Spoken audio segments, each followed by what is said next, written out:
আমরা উহুদ পাহাড়, যে উহুদ পাহাড়টি ৮ কিলোমিটার নিয়ে অবস্থিত, আমরা দেখানোর চেষ্টা করছি। ইসলামের যে ইতিহাস খুব কঠিন, খুব নির্মম, যেটা না বললেই নয়। যেটি আমরা এই সফরের মধ্যে বুঝতে পারলাম, এই সফরে যেটা দেখলাম যে ইসলামের যে ইতিহাস, এই ইতিহাস অত্যন্ত সংগ্রাম এবং গৌরবের ইতিহাস। পৃথিবী যতদিন থাকবে ইসলামের ইতিহাস ততদিনই সংরক্ষণ থাকবে। এই ইতিহাস কেউ মুছে ফেলতে পারবে না। এই মদিনা শরীফ পবিত্র হযরত পাক সাল্লাল্লাহু আলাইহি ওয়াসাল্লামের পবিত্র রওজা মুবারকের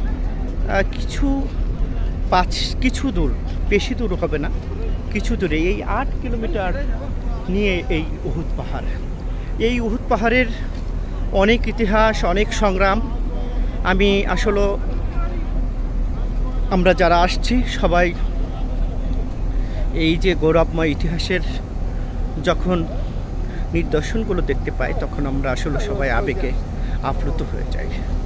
আমরা আল্লাহর কাছে দোয়া করি বিশ্বের সকল মানুষকে যেন এই উহুদ পাহাড় আসার তৌফিক দান করুক এবং আমাদের প্রিয় বিশ্বনবী হযরত মুহাম্মদ সাল্লাল্লাহু আলাইহি ওয়াসাল্লামের পবিত্র রওজা মুবারকে আসার তৌফিক দান করুক, আমাদের পবিত্র কাবা শরীফে আসার তৌফিক দান করুক।